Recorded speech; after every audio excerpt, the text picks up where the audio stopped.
만남.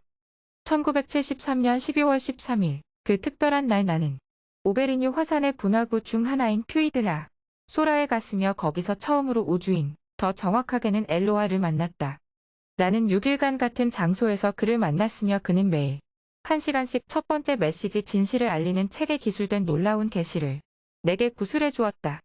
처음 며칠 동안은 내가 겪은 일을 다른 사람들에게 감히 이야기해야 할지 어떨지 망설였다는 사실을 솔직하게 고백해야겠다. 우선 나는 회견 동안 나의 대담자가 말한 것을 급히 그러나 최선을 다해서 받아 적은 기록을 깨끗하게 정서했다. 이것이 끝나자 나는 원고의 원본을 성실하다고 판단되는 출판사에 보냈다. 내가 알기로는 그 출판사에서는 비해문학이나 공상과학류의 책을 출판한 적이 없었다. 나는 인류에게 중대한 의미를 지니는 이 메시지가 유사과학으로 사람들의 관심을 끄는 신비적인 모험담이나 괴기소설류 속에 파묻히는 것을 원하지 않았다. 그 출판사의 국장인 마르셀 줄리앙은 나를 파리로 오라고 했다. 그는 이 메시지가 굉장한 것이지만 메시지 앞에 나의 전기를 반드시 실어야 하고 또 몇 군데 수정해야 될지도 모른다고 말했다. 이것은 절대로 있을 수 없는 일이었다. 내 생애에 관해 100여 페이지를 써서 메시지 앞에 삽입하여 내 자신을 메시지와 똑같이 중요하게 취급하고 싶지는 않았다. 책이 두껍지 않아 출판사에서는 좋아하지 않겠지만 나는 메시지만이 출판되기를 바랐다. 그래서 나는 줄리앙에게 원고를 돌려줄 것을 요구했다. 그는 원고 검열 담당자가 가져가서 지금은 없지만 돌아오는 대로 우송해 주겠다고 대답했다. 내가 클레르몽 페랑에 도착하자마자 체스의 대가 잭 샹제르와 함께 텔레비전에 출연해 달라는 전보를 받았다. 내 원고를 읽어본 출판사의 부장 중 한 사람이 믿든 안 믿든 그 내용이 굉장한 뉴스감이라고 생각하여 텔레비전 방송국에 출연을 의뢰한 것이었다. 그리하여 나는 그 쇼프로에 나갔고 이어 수천 통의 편지가 날아왔다. 어떤 사람들은 나를 비웃었으나 많은 사람들은 그 사실을 진지하게 받아들이고 나를 돕기를 원했다. 며칠이 지나도 내 원고는 돌아오지 않았다. 출판사로 등기우편을 보내자 그들은 원고를 아직 찾지 못했으며 곧 찾는 대로 보내준다는 대답이 왔다. 열흘이 지나자 이제 전화를 해도 내 말에 아무도 대답해주려 하지 않았기 때문에 나는 직접 가서 알아보기로 작정하고 파리로 갔다. 텔레비전 방송을 보고 관심을 가져 연락해 온 유명한 디자이너 크레주 씨가 원고가 어떻게 됐는지 진상을 알기 위해 출판사로 동행해주기로 했다. 줄리앙 씨는 원고 검열자가 원고를 가지고 휴가를 떠났기 때문에 그가 어디 있는지 연락할 수 없다고 말했다. 일은 점점 이상하게만 되어 갔다. 결국 며칠 후 크레주 씨가 원고를 회수해서 내게 직접 돌려주었다. 지금도 나는 그들이 그 원고를 정말로 잃어버렸던 것인지 아니면 출판되는 것을 막기 위해 감춘 것인지 의문스럽다. 출판사라는 곳이 그처럼 간단히 원고를 분실한다면 나는 작가들에게 원본을 보내지 말라고 권하고 싶다.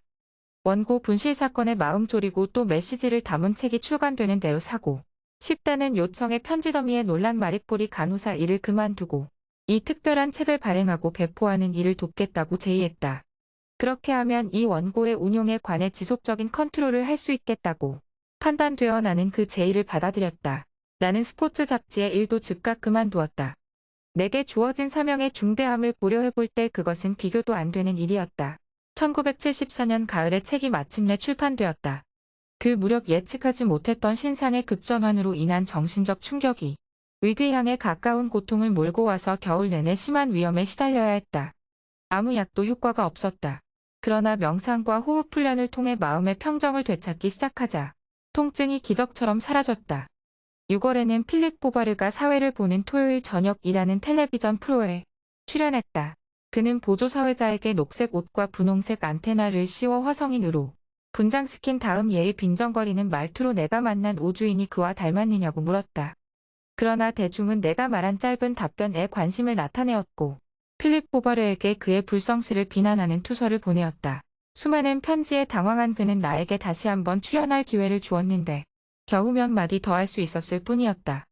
그것만으로는 말할 수 있는 기회가 충분치 않다고 생각한 나는 텔레비전 쇼가 끝날 때의 프레에르 홀을 빌어 이 방송에 관심을 갖는 시청자들을 위해서 며칠 안에 강연을 하겠다고 발표했다. 강연을 들으러 올 사람들이 얼마나 올지 몰라서 150석의 작은 홀과 500석의 중간 홀 중에 선택할 수 있도록 예약을 했다. 그런데 3,000명이라는 청중이 몰려온 것이다. 안전상의 이유로 정원만 입장시키고 나머지 사람들에게는 수일 후 2,000석의 대강당에서 다시 강연을 하겠다고 약속했다. 수백 킬로미터나 먼 곳에서 온 사람들은 매우 언짢아서 돌아갔다. 모든 일이 마침내 잘 되어갔다. 경박한 질문만을 일삼는 몇몇 조롱자들을 제외하고는 대다수의 사람들이 나를 돕고 지지해 줄 준비가 되어 있음을 나는 확인할 수 있었다. 노래를 부를 때보다 더 심한 무대공포증을 느꼈지만 모든 것이 순조롭게 진행되었다. 가장 어려운 질문에 부딪혀도 대답이 저절로 내 입술에서 흘러나오는 것 같았다. 약속한 대로 그들이 위해서 나를 도와주고 있음을 분명히 느낄 수 있었다. 나 자신이 알지 못하는 사항에 답변하면서 나는 스스로의 귀를 기울이고 있는 듯한 느낌이 들었다. 수일 후 두 번째 강연회가 열렸다. 지난번 강연을 듣지 못해 돌아간 사람들이 다시 오지 않을 경우 임대료가 비싼 홀이 텅 비게 되지 않을까 몹시 걱정이 되었다. 특히 텔레비전 방송 이후 아무 선전도 하지 않았기 때문이다. 유일하게 프랑스 수아레지만이 두 번째 강연에 대 3행짜리 광고를 내준 것이 전부였다. 그런데 이번에도 2,000명 이상의 청중이 몰려와 홀을 가득 채웠다. 그것은 승리였다. 이것을 계기로 나는 나의 사명이 성공할 것인가에 대해 더 이상 의문을 품지 않게 되었다. 강연 활동 9월 이후 40여 차례의 강연을 하는 동안 나는 가장 빈번하게 질문되는 사항들을 파악하게 되었다. 마데그의 회원은 꾸준히 늘어갔으며 프랑스의 각 대도시에는 열성적인 멤버들을 중심으로 지부들이 형성되었다.